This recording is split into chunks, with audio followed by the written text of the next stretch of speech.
एक छोटे से गांव में रघु अपने परिवार के साथ रहता था। उसकी जिंदगी का सहारा उसका खेत था।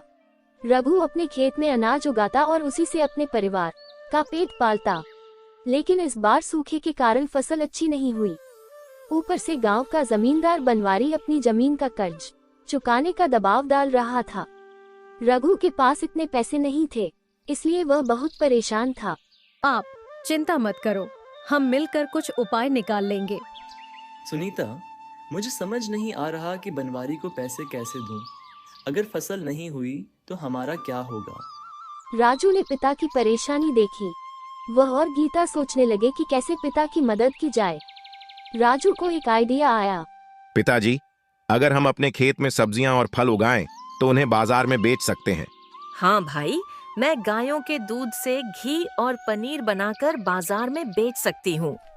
रघु को बच्चों का यह आइडिया पसंद आया। उन्होंने पूरे परिवार को एकजुट किया और खेत में नई फसल उगाने की तैयारी शुरू कर दी। रघु ने दिन रात मेहनत की। राजू और गीता भी खेत में मदद करते। सुनीता ने घर में दूध से बने उत्पादन तैयार करना शुरू किया। धीरे धीरे उनके पास फल, सब्जियां और घर के उत्पादों का अच्छा संग्रह हो गया। वे इन्हें बाजार में बेचने लगे। रघु को उम्मीद की किरण दिखने लगी। जब बनवारी को पता चला कि रघु का काम अच्छा चल रहा है, तो उसने उनके खिलाफ षड्यंत्र रचने की ठानी। उसने रघु के खेत में अपने आदमियों से जानवर छोड़ दिए ताकि फसल खराब हो जाए। एक दिन सुबह रघु ने देखा कि उसकी आधी फसल बर्बाद हो चुकी है। वह निराश हो गया। यह जरूर बनवारी का काम है, लेकिन मैं हार नहीं मानूंगा। राजू और गीता ने पिता की हिम्मत बंधाई।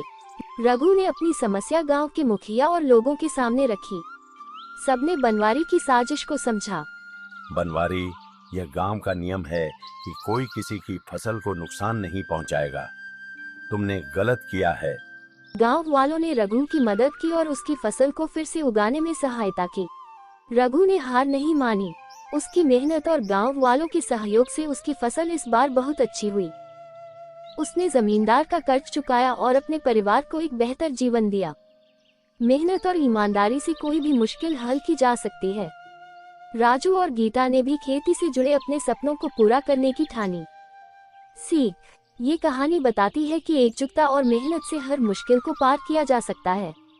रघु और उसके परिवार ने अपनी मेहनत और हौसले से न केवल अपनी स्थिति बदली, बल्कि गांव में भी एक मिसाल कायम की।